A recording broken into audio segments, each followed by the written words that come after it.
જય હિન્દ વિદ્યાર્થી મિત્રો પીએસઆઈના નવા આરઆર આવી ગયા છે બરોબર કે હવે જે જૂના નિયમ પ્રમાણે ભરતી થતી હતી એ પ્રમાણે નહીં થયા અને નવા રિક્રુટમેન્ટ રૂલ પ્રમાણે ભરતી કરવામાં આવશે. તો એ નવા નિયમો શું આવ્યા છે એના વિશે આપણે જાણીએ બરોબર છે. પણ એ પહેલાં ચેનલ ઉપર નવા હોય તો ચેનલને સબસ્ક્રાઈબ કરી દેજો. પહેલાં તો જોઈએ તો બદલાવ શું થયો છે. તો બદલાવની અંદર પહેલાં જે છે એ પીએસઆઈની અંદર રનિંગના 50 માર્ક ગણાતા, જે 25 મિનિટની અંદર પૂરું કરે, 20માં પૂરું કરે એને પૂરા 50માંથી 50 માર્ક નહીં મળતા, તેમ ઉપર જેમ થોડા કપાતા જતા. એટલે રનિંગના 50 માર્ક હતા એ માર્ક નીકળી જશે. માત્ર રનિંગ જે છે એ ક્વોલિફાઈંગ ટેસ્ટ રહેશે. 25 મિનિટની અંદર પૂરું કરવાનું રહેશે. એના પછી તમે 15 મિનિટમાં કરો કે 25માં કરો એના કોઈ માર્ક્સ નહીં મળે બરાબર. એટલે મોટો બદલાવ, સૌથી મોટો બદલાવ કહી શકાય એ એક આ છે બરાબર. એના પછી પણ એક બીજો ફિઝિકલમાં બદલાવ છે કે અત્યાર સુધી એવું હતું કે પીએસઆઈ અને કોન્સ્ટેબલની અંદર 50 કિલો જે છે એ વજન કમ્પલસરી હતું. એનાથી ઓછો વજન હોય તો તમે ફિઝિકલ પાસ થયા ના ગણાવો બરાબર. એ વજનને કાઢી નાખવામાં આવ્યો છે. ફિઝિકલ તો કહેવાય ને કે કોન્સ્ટેબલ અને પીએસઆઈ બંનેનું સેમ થઈ ગયું છે.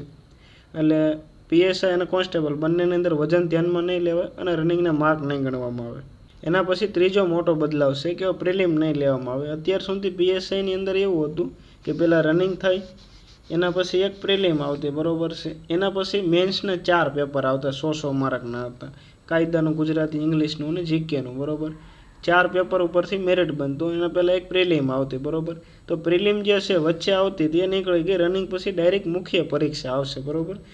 અને એના માર્કના આધારે મેરિટ તૈયાર કરવામાં આવશે. વચ્ચેની પ્રિલિમ નીકળી ગઈ છે બરાબર છે. એટલે આ પણ એક મોટો બદલાવ છે પીએસઆઈની અંદર. અને જે મેન્સ છે એની અંદર પણ ફેરફાર કરવામાં આવ્યા છે બરાબર. એની અંદર 2 પેપર લેવામાં આવશે. એનો સિલેબસ આપણે આમાં જોઈ લઈએ બરાબર છે. એમાં પણ ઘણો ફેરફાર છે. પહેલાં 400 માર્ક્સની હતી, હવે 300 માર્કની થઈ જશે બરાબર.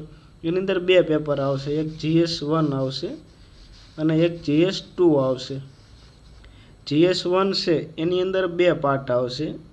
એક આવશે ગણિત રિઝનિંગનું બરાબર, 100 માર્કનું પેપર આવશે, 50 માર્કનું રિઝનિંગ આવશે અને 50 માર્કનું ગણિત આવશે બરાબર. 200 માર્કનું પેપર આવશે, એક સાથે જ આપી દેવામાં આવશે અને 3 કલાકનો સમય આવશે. 3 કલાકનો સમય આપવામાં આવશે અને 200 માર્કનું પેપર આવશે. એમાં પ્રથમ પાર્ટની અંદર ગણિત રિઝનિંગના 100 માર્ક હશે. એની અંદર આપણે ઓછામાં ઓછા 40% તો લાવવા જરૂરી છે બરાબર.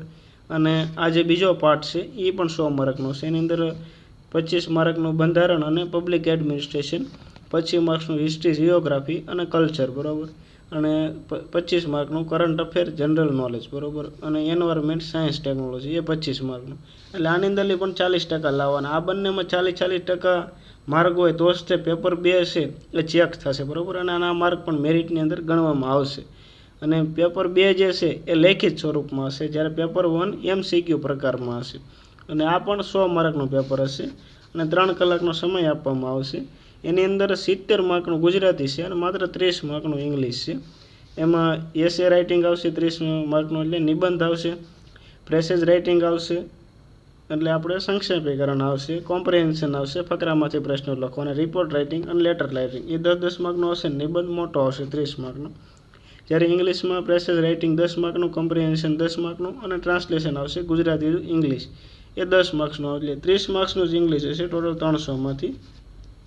300માંથી 270 જે છે એ ઇંગ્લિશ સિવાયના હશે અને 30 માર્કનું ઇંગ્લિશ હશે. આની અંદર પણ આમાં નોખા 2 પાર્ટ હશે, પણ બંનેમાં 40% લાવવા જરૂરી નથી બરાબર. આ બંને થઈ અને 40% તો મિનિમમ આવવા જ જોઈએ. તમે બધું પાસ કરો પણ આ આખા પેપરના ઓછામાં ઓછા 40 માર્ક તો થવા જ જોઈએ બરાબર.